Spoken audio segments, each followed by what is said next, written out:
This is nice out here. I got the place to myself. By the way, you know where I'm at? I am at the original Appalachian Trail, um, where it started originally, and it's moved more north. Apparently, there's a place called Springer Mountain where you start now, but I started like Amicalola Falls, I think is the name. And I'm just walking out here, and it's really a nice trail, I have to say. It's cold today, so you'll have to excuse me for that. But and the sun's showing funny, so sorry about that. I'm trying to not have the sun affect the image too much, but it's gonna do a little bit. So okay, here's the situation. You're trying to choose a nursing home, and it's hard to decide. And you know who really knows the best nursing homes? It's the nursing home inspectors at Worker Region. If you know any of them, then you talk to them. But for the average person, I would say there is a source that you can go online and find out a lot of information from. That is, it's like a Medicare.gov site, but you can get to it by going to a Google or something like that and putting in nursing home compare, those three words, nursing home compare. Type that in, enter it, and then you'll get a bunch of sites coming up. Look for the one that's Medicare.gov and some extension. You can get in there and then, choose nursing home and rehab centers, I think is the name, and then put your address, your area, or your zip code, and then all the homes that are around you should pop up.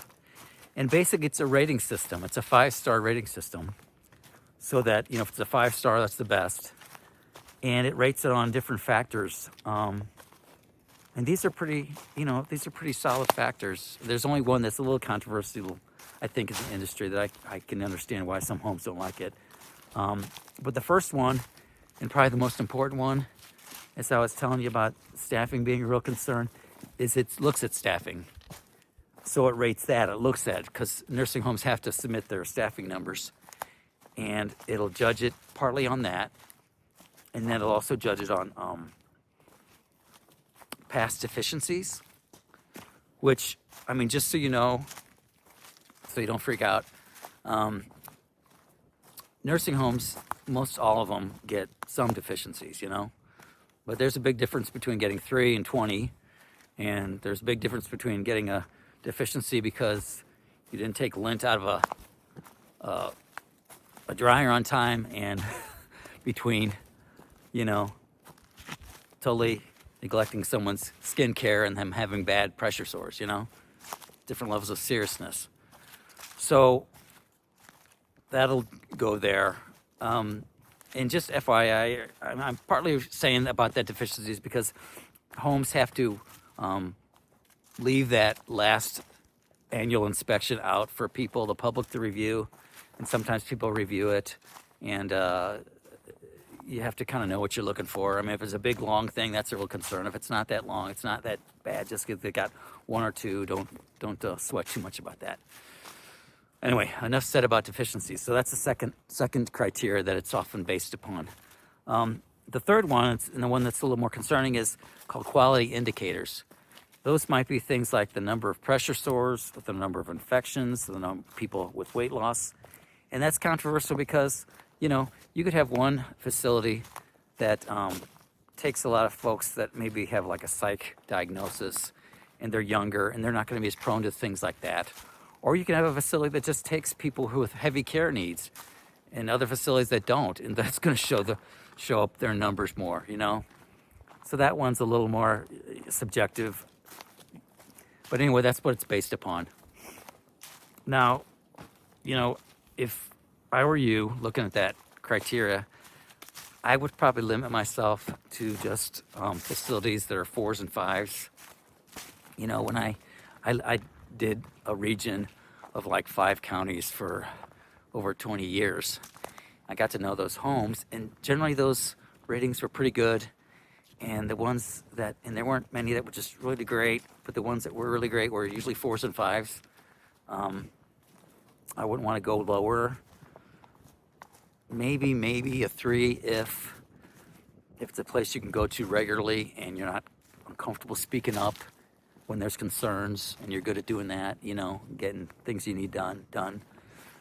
So that's the first thing I would definitely do, and I'd probably weight that as important as anything, because that's a good objective indicator, you know, because even though I'm going to talk about in my next video about going in on site and what to look for, you know, you're going to have a snapshot of one time going in, and things can really vary. You know, people call in sick and all that stuff happens, and so you're going to maybe have a whole different picture. You got to go in and look around if you have time, granted, but this is a pretty good indicator more than anything. Okay, so the other thing I do, you know, not going in and just trying to judge a home without going on site, doing it quickly, is I'd call them and I'd find out how long their administrator and director of nursing. The director of nursing is usually called the DON. They refer to her as DON. That's what you hear all the time. How long have those people been in their jobs? And you might even have, the person on the phone may not know, so just ask for the director or the administrator or whoever. Just get that information, because better homes tend to be stable. Those two positions are in top management, and they really have a big impact on the quality of a nursing home. And in my experience, you know, the places that have people that are there like 5, 10 years or longer are just really more stable. And if it's a good home and it's stable like that, it's going to likely stay stable. Not that people who are just there aren't good and can't turn it around. That's awfully possible, but you don't know what's going to happen. And I've seen like really good administrators leave a building, and then maybe the DON will leave the building, and the DON will take good staff with her. And then, you know, in a short period of time, that home goes from being a really great home to a really bad home. So that's why I think that's an important factor. I would always include that. So those are the two big things. You know, obviously, you know, you want to look at the price, because I was saying it's expensive. If you have two homes that are both rated the same and have long-term staff in charge, you know, you want to initially at least get maybe not paying as much. But outside of that, come see my next video. We're going to talk about what you do if you go on site. Okay? And, okay, check out nursinghomeRisk.com. Get more information. And please, if this was beneficial or helpful to you at all, please give me a thumbs up and share it with anybody that might be needing this kind of information. Thanks.